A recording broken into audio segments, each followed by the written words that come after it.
I made a video about fanservice and ecchi games you can find on the Switch. Everything ranging from boundary pushing stuff to games that are more cute than ecchi. Many people enjoyed that video, thankfully, and if you haven't watched it, I do recommend watching it before this one, or after this, or not at all. Do what you want. But the reason this video exists is because it turns out I missed a bunch of games the first time round. Now, obviously, that's unavoidable since, I made that clear that I can only, that I only listed video games I actually played myself. But I realized I had forgotten about some noteworthy ones I had played, whether I played them on the Switch or not. So I decided a follow-up video would make sense since there's more stuff to talk about. Even though I really enjoyed these games, I still forgot about them. I guess that's what happens when you're trying to talk about a whole lot of games at once. Like always, there's no order, or hierarchy going on here. And if I played the non-Switch version of a game, I'll clearly label that in the video in one of the corners there so you can see what system the footage is from, just like in the previous video. I don't know how I missed this one. I guess I subconsciously filed away ribi as a PC game in my brain, but yeah, it's actually released on several systems, including the Switch, and it's a lot of fun. It's a 2D side-scroller with a 16-bit style, combined with bullet hell style boss fights. The game has a slightly pastel-like color scheme, which I think looks really good compared to some of the, a lot of games in that genre try to go with the vivid look. And the music is a diverse mixture of electronic music. I especially like that one song which sounds a bit like something Kraftwerk would make. The story follows Erina, a bunny who turns into a human. Or a bunny girl, I guess, judging by the fact that she has ears. Bunny ears, that is. The cast is filled with unique characters, and as far as I remember, the entire cast is female too. There certainly are some unique outfits also. Why does Erina only have one thigh high? And why is there a character that doesn't wear pants? It is not known. It's a great game with cute characters, challenging gameplay, cool music, and I like the sense of humor and character interactions. Overall, I'd say it ranks quite highly, not that this video is ranked. But the point is that even if you're perhaps not so super into some of the fan servicey stuff, like why are you watching this video? But anyways, if you aren't, then the gameplay might still be attractive to you. The Fate series is very known and popular, obviously. I personally don't know much about it, but I did play Fate Extella the Umbral Star on the PS4. It has cute girls and I really like the hack and slash gameplay. So yeah, that's all very good if you ask me. Fate Extella Link is the sequel and that can be also had. Both games are on the Switch. I haven't played the second one, but I don't see anything wrong with it judging from the gameplay footage.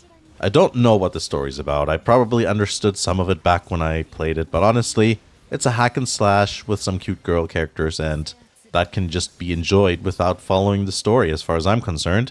Another game that has waves of fan service is the Dead or Alive spin-off, Dead or Alive Xtreme 3. The Switch version specifically is called DOA Xtreme 3 Scarlet. There's actually other versions too, but like other ports, but you know what I mean. Scarlet is an Asian region, but region-free multi-language release. Technically considered a sports game, DOA Xtreme 3 features a large cast of girls found in the DOA fighting game series. There's beach volleyball, butt battles, dating sim elements, and various other activities that put the DOA girls into fan service situations. As you can imagine, there's some risque outfits too. Worth looking into if you're a fan of the series. Like ribi, Nekopara is one of those games that rode the anime game boom wave that happened in the 2010s there on Steam. If you don't know, Nekopara is a series of visual novels. There's 5 games there. The real OGs know that Nekopara characters, specifically Chocolat and Vanilla, existed way before the games came out through various illustrations and works published by Sayuri, the artist. I personally played the best version of Nekopara, which is on the PC, but the Switch has an M-rated version. If you don't know, Nekopara follows the main character, whose name is Kashu, and his family's catgirls. In the game's universe, catgirls can be kept as pets. Kashu opens a bakery or confection shop thingy. While unpacking after moving, he opens a box to find 2 catgirls, Chocolat and Vanilla, the 2 most popular and known characters of the franchise. And yeah, they followed him by hiding in one of the boxes, obviously, which is a scene that references, the whole common kittens found in a cardboard box thing. The story follows the various ups and downs of Kashu and his catgirls, and each game or volume brings in extra characters. Unlike regular visual novels, Nekopara doesn't offer dialogue options or different routes. So yeah, whatever happens, and you're just along for the ride. To be honest, that is pretty disappointing because the art style is pretty amazing, and it's one of the reasons Nekopara is so successful. And just having no control over the story just seems like a bit of a disservice to, let's say, what if you're like new to the genre and you're like, hey, what's a visual novel? And you play Nekopara and then you're like, I don't even get a choice in anything. And then people may think that reflects the entire genre of visual novels, but it doesn't, because most of the time there are options. As I already kind of hinted before, the PC version has really well done animations, and the console versions don't, so keep that in mind.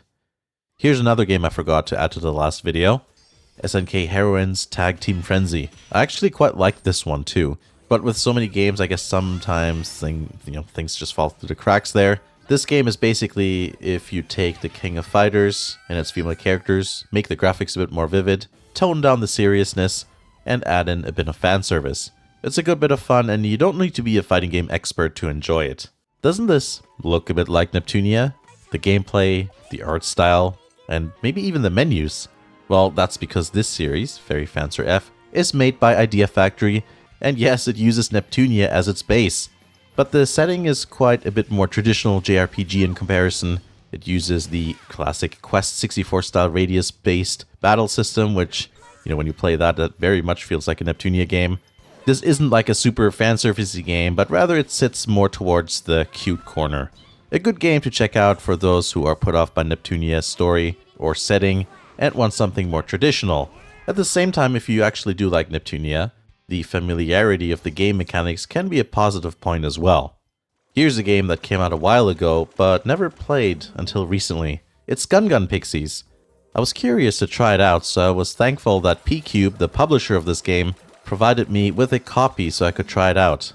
Turns out, I really like it. It reminds me of what I liked originally about niche Japanese fan service games. They are purposeful and well thought out in terms of fan service, they have cute character designs, and they're also a bit wonky and unrefined, which I think there's a charm to that. The plot is bizarre. It follows two girls who are aliens. They look like humans, but they are much, much smaller. They are sent to Earth because their home planet is facing impending doom, as society is selfish and people don't form bonds with each other anymore.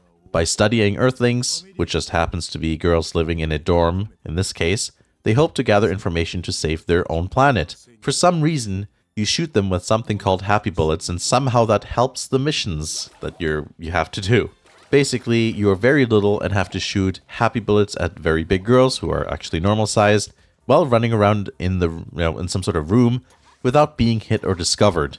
Different body parts have meters that fill up when you hit them, and when they fill up, then happy time. One of the funny parts is that if you are in the field of view of the subject of your attention, you just have to strike a pose and pretend you're like an anime figure or a toy, like as if that would work in real life.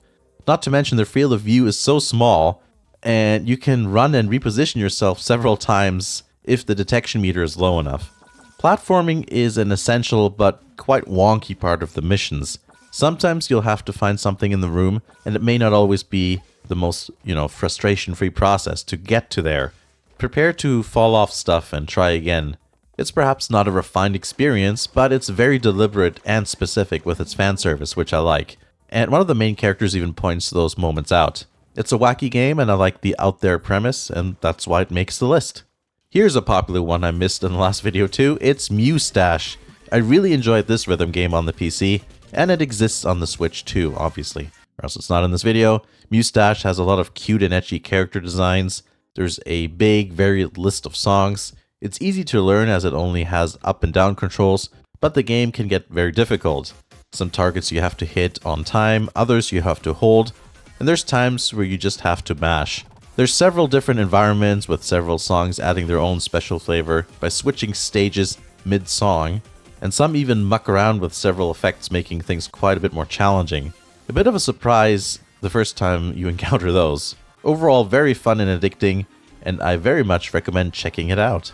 The previous video had some honorable mentions, which usually consists of notable games I haven't played, but should be brought up. So yeah, here's a few more.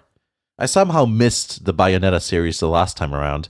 I do kind of have an explanation. I did play the very first game in the past. It was initially when it came out. A friend has it, and I tried it out, but I really wasn't into it. That was a long time ago though, and I might have to give it a go again, because back then I didn't even like anime, and I haven't gotten into it at that time, and yeah, my tastes obviously changed since then. So yeah, I might actually like it if I give it a try, because it does have many elements that I really enjoy in the game, specifically the type of gameplay. I also just want to talk about the Sakura games as a whole, which is made by the company Winged Cloud. Like Nekopara, the Sakura series became popular back when visual novels started coming out on Steam. The thing is that there are too many Sakura games these days, and I'd say they aren't of very high quality. They don't have the most imaginative plots and stories. There's spelling mistakes. H scenes are only found on the PC versions, but obviously that's normal. And the best one, Sakura Dungeon, which is a dungeon crawler, isn't even available on the Switch. So I don't really recommend the series to most people, who only have a Switch available to play these games. If you really want to try one, and if you have a PC, wait for, like a Steam sale or something, and get Sakura Dungeon because of the gameplay.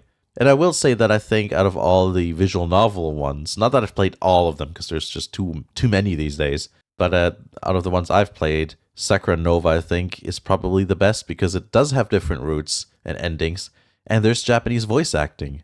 But yeah, I don't know. I just wouldn't play these games on the Switch, but they are available, so you can decide that for yourself. Another game worth mentioning is Catherine. It's a puzzle game that originally came out during the PS3 and Xbox 360 era. The game is split into two parts, with life sim aspects being one and the puzzle gameplay being the other. For the puzzle, you are climbing a tower made out of blocks. You have to arrange the blocks in order to climb up and reach the top, all while the bottom of the tower is collapsing. I haven't played this game in ages, and I don't even own it, actually. A friend owns a 360 copy from when it first came out, and that's how I got a chance to try it out. There is a Switch port called Catherine Full Body. Actually, there's some other ones too for some other systems, in case you're wondering, and that features a bit more content than the original releases. One game a lot of people mentioned in the last video in the comments is Omega Labyrinth Life, dungeon crawler type RPG. I'm putting it here in the honorable mentions list because I haven't played it, but despite that, it should really be at least mentioned. It's quite the notorious game. Not that it takes much these days, but the PS4 version is missing features, whereas the Switch and PC ports have all the game mechanics the developers intended. The big thing about this game, pun intended, is that when defeating monsters, breasts become larger. As the cup size increases, so does the character's power and stats, just like in real life. There's actually even more ecchi stuff to this game, and it's very high up on the list of games to try out for me. So yeah, those are some more cultured Nintendo Switch games. I hope you liked the video. Check out the other one if you haven't yet. I'd argue that video is actually a little bit better because it has a whole bunch more games. Also check out the second channel, which also sometimes has some cultured stuff uploaded there. Thanks for watching, and I'll see you again in the next video.